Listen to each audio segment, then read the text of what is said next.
Hey, everybody, welcome back to another daily drop here on TarHeelIllustrated.com. I'm THI publisher Andrew Jones. Topic today, spring football. It's here. We will finally have something to write and talk about Bill Belichick's football Tar Heels now that they kick off spring practice, 15 workouts starting today, Tuesday, ending April 12th. We do not know if there's going to be a spring game or not. I can't even guess. I'm not going to try guessing. I've got no information when I check sources around the program. They're just not letting a whole lot of stuff out right now. So we're learning to live with that and work around it. Most schools are going away from spring practices, so our spring games. It would not surprise me if this team doesn't play with. Although, if they did do some kind of spring event, they would draw a big crowd and they might be able to make some revenue, since the name of the game now, along with winning, is generating revenue. We need to generate revenue in order to do a better job covering the Tar Heels, so I could pay my staff, so we could cover travel, so I could get Bryant Balcom on the road every once in a while traveling to games. And one thing that helps us do that is just generating more interest, generating more traffic, getting more people to understand and dive into all things THI, Tar Heel Illustrated. So what we're doing right now, we're giving away free THI. We want a lot of people to get free THI, free subscriptions to our website, TarHeelIllustrated.com. In order to do that, head on over to our Facebook page, which is Tar Heel Illustrated, and just follow us. Go to Twitter/X. We're at Heel Illustrated, not Heels, at Heel Illustrated. Go ahead and follow us. And then right here on YouTube, subscribe to our channel. Doesn't cost anything. All the new people who are doing that will enter into a pool of candidates to win free THI, but from Facebook, from Twitter, and right here, YouTube. We want to give a lot of away. Our goals are 12,000 followers on Facebook by the end of basketball season, 20,000 subscribers here on YouTube by the end of basketball season, and we're going for 40,000 on Twitter X by the end of football practice, spring practice on April 12th. If we hit those goals, we're going to give away a bunch of free THI. So go ahead and act now, and you have a chance to be a big part of what we do. There's so much information that we put on our site and on our boards that are premium content that you never see on these videos. So if you really want to be a Carolina Tar Heel expert, you need to be a part of THI. All right. What I want to talk about here is 5 things to watch for with spring practice beginning. And there's a lot. I could do 20 things to watch for, but I've narrowed it down to 5. So let's dive into it. Number 1 is obviously quarterback. Who is going to be the quarterback? Is Carolina's starting quarterback for the TCU game on campus right now? We don't know. I still think they're going to go out and get somebody, because right now they have 3 scholarship quarterbacks on campus. And I'm not sure Bill Belichick is looking at what he has. He says, yeah, I'm great. This is good. We're going to, one of these guys will be fine. No slight to them, but look at the circumstances. Ryan Brown was the backup on a 1-win Purdue team last year. He started a couple games, played okay, but he was a backup on a 1-11 team. Bryce Baker just graduated from high school in December. He's an early enrollee. Rarely do early enrollees get the nod, and it's hard to imagine Bill Belichick at 72, almost 73 years old, coaching in college for the first time of his life and rolling the dice with a true freshman behind center. The third name, which we heard all kinds of mixed reports about from late December right on through this past week, is Max Johnson. He's still there. He's working his way back. He has continued to undergo rehab. We were told by Mack Brown last fall that he thought it would be very difficult for Max to ever play again. And there were other sources we had around the program saying they weren't sure Max would ever walk right again, because that injury was horrible. He had 6 surgeries in Minneapolis before flying back to Chapel Hill. He was up there for 2 weeks before he came back home. He couldn't stand. It was hard for him to. The players would talk at times last fall about how bad they felt for him because Max could never get comfortable. However, when I was at Fenway Park for the bowl game, on the field, wearing a jersey and sweatpants, obviously not playing or suiting up, throwing the ball was Max Johnson. So I start asking questions. And I'm told by someone in the program that Max will be competing for the starting job, have an opportunity to compete for the starting job in the spring. I'm told by a few other people on the program, we haven't seen him. So there's been a lot of mixed messaging about him. And I understand because he's in a delicate situation where he obviously wants to play, but how much will his body allow him to play? We just don't know the answers to these questions. And that's what's going to be so interesting about being able to watch part of practice on Wednesday and then gauge with the players and Bill Belichick and whatever other coaches we talk to this spring, gauge what they say about Max. I mean, if he's back to what he was a year ago, they may not go get a starter. They just may go get a backup because coaches want to have 4 scholarship quarterbacks on the roster. Right now they have 3. And none of the 3 pop off the charts because of different circumstances. If Max isn't ready to go and he just hasn't recovered and might not recover, I can see them going for a starter in the portal here in a month from now, month and a half when the portal opens up. I can see it. But it will be very, very interesting, the messaging that comes out of the program about the quarterback position between now and April 12th. Offensive line is another position to watch. It's another thing to watch. They have 3 starters back. Austin Blaske, Aiden Banfield, and Trevion Green. That's a pretty good group right there. They would love to have had Howard Sampson back. They just recently lost Luke Masterson, which we didn't know. Information doesn't trickle like it did under Mac Brown, at least not yet. So they lost Luke Masterson, who played some this past year. So they're going to have to fill in the other 2 starting spots, probably with 2 of the 5 transfers that have come in. And you need depth. You need to go 8 deep. So how many of those 5 transfers, there's guys from Rice, Troy, Holy Cross, et cetera, how many of them, Prairie View, are going to be ready to help out come fall? This spring is going to be massive because if they like what they see and they're confident, they may not go get anybody else in the portal here in late April.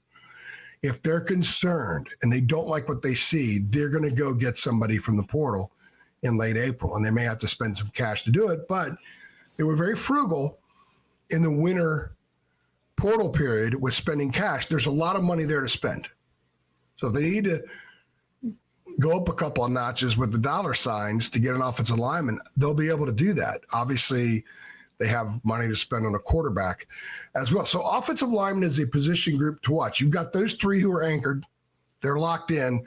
Who are the other 2 starters? But also who makes up those 3 reserves and how many of those backups are multidimensional? How many of them can play both guard spots, both tackle spots, or maybe guard and tackle on the right side or guard and tackle on the left side to kind of help add more depth without adding more people? Tight end. You lose John Copenhaver. You lose Bryson Nesbitt, who went down in the middle of last season and did not return. So what do they have? Well, they have Jake Johnson, Max's brother, who's a pretty solid player, caught 25 passes 2 years ago at Texas A&M. But what else? Julian Randolph. He's been in the program for a couple of years, but he's been banged up. Very athletic, very, very talented with plenty of potential. Is he ready to break out now? Is it his time to step forward and be a consistent contributor at that tight end position? What about Connor Cox, the transfer from South Carolina? I think you'll see him on the field as well. Can the tight end position add from a blocking standpoint and from a catch and run standpoint what it has been able to give this program in the last 2 years? How much are they going to want to rely on the tight end? Those are questions we just don't know because we don't know anything about the scheme they're going to run because we haven't had chances to talk to anybody about that.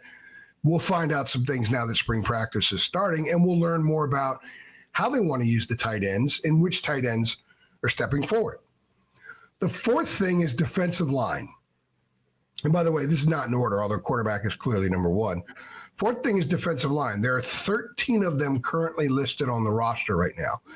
The only one with any significant experience as a Tar Heel is Bo Atkinson. So there's a lot of new faces. People are going to have to learn about what's up front. And I got to be honest with you, it's a massive question mark. I don't know if they have enough up front. This is another position that after they see 15 practices of this group, you'll know what they think about them depending on how they go about the portal in late April. Of those 13 guys, like I said, you've got Bo Atkinson, but who else? Well, a couple of the transfers I think will play a lot. Bryce Yates from UConn, got a chance to see him in person in the bowl game. He wrecked the Tar Heels. He's going to play a lot, but he's defensive end, and so is Atkinson. Melkart Abujo from Delaware is going to play, but he's also sort of an edge guy. CJ Mims, a transfer from ECU, he's more of an interior guy. They got him. Who else can play on the interior, though? Rodney Laura, Joel Starlings, they've been in the program a couple of years ago. Are they ready to get snaps? What about Peter Pizanski? He was a true freshman this past season. Big kid, pretty quick off the ball, and a dude who lives and breathes football. He's a glass chewer. I've used that term before. Is he ready to give them reps? I don't know what the depth is in the middle of the defensive line. And quite frankly, from afar, you look at it, you're like, whoa, this could be a major concern. But we don't know and won't know until they go through spring practice and the coaches will have a better handle on what they have. Again, another way of measuring what the staff thinks about that part of the position group is what they do in the portal in late April. And I remind you, there's money to spend. The fifth thing is, how does Bill Belichick adapt? This is a new world. So far, he's shown that he can. He's hit the recruiting trail. He doesn't wear the usual stuff that most coaches do. He looks like he's going to work somewhere, coat and tie, and doesn't do this stuff, but that's okay. That's not him. You should never have expected him to morph into Coach Joe from XYZ University. He's just different. He's going to do things his own way, which is why watching him, listening to him, gauging him these next 5 weeks for spring practice is going to be very, very interesting because he's going to have to adapt. He may have not have liked going on the road. He didn't like walking into high schools and, I got another high school here. But then when you're there, you're ready to rock, you do your thing. How is he going to approach this? Will he communicate differently at the end of spring than he does at the beginning of spring? What does he do during practice? I always liked how Mac would walk around in different position groups and oftentimes would just sort of stay off in the distance and monitor things, constantly talking to the team. He was mic'd up. How's Belichick going to do that? Is he one of the old school tower guys where a coach just gets up on a tower and watches? I don't think anybody does that anymore. But when I started in this business, dudes got on towers. I don't think they do that anymore. Especially now you got indoor outdoor. You can't be on a tower outside and see what they're doing inside in practice. So I think that's going to be very interesting. How does he talk? How does he articulate his thoughts about the program when we have opportunities to speak with him? How does that change? How much does he tell us about concerns or things that please him about his team? Coaches are more and more guarded now because they're terrified in the spring that other schools are going to poach. And I get it. But the bottom line is most opposing teams out there know what you got on your roster. There are not a lot of surprises. But most coaches think they're planning the D-Day invasion, so they've tightened up at a time when I think they should open up more because all we are in the media are liaisons to the fan base from the program. We're right in between. So the more you give us, the more we give you. And you're the ones being asked to fund all this stuff now. Fans are owners more now than ever before. So how much access do we get? That's a question for this spring as well with Bill Belichick. So there's a lot of question marks about him, how he's going to go about it. He's going to be donning Carolina gear at practice. We'll get a ton of photos of that. All that's going to be interesting. Will he talk about the Hard Knocks series that has not at this time been finalized yet? That's why we haven't run a story on it on our site, because it's not a done deal. So we're not going to run, hey, this might happen. We're not going to do that. We're not looking for clicks in that sense. So there's going to be a lot of stuff to learn. It's going to be very interesting. It's going to be fun. I hope we get plenty of access, just because I want to learn more about what I cover. The more I learn about it, the better job I do, the better job we do here at THI, and the more benefits you guys as fans, and fans who are asked to shell out big money now, more so than ever before. Hey guys, if you want free THI, make sure you go to our Facebook page, Tar Heel Illustrated. Make sure you go to our YouTube channel, which you should be on watching this right now, or at least connected to it, or go to Twitter/X at Heel Illustrated. Sign up, subscribe, all that stuff is free, and you enter into a pool to win free 1-year subscriptions to THI. It's $100 a year, $833 a month. So you get some free stuff and some great stuff, because the value is off the charts. Just for David Sisk's film reviews and his recruiting information for basketball, there's nobody better. Nobody in history better than David Sisk, and he alone is worth it. If you're excited about the Tar Heels starting spring practice under Bill Belichick, click like on this video, subscribe, hit the notification bell so you get updates every time we post a video. Tell your friends we're here. And guys, subscribe. Go to Facebook, go to Twitter. Give yourself as many chances as possible to be chosen to win free THI. I'm AJ, and I'll see you later.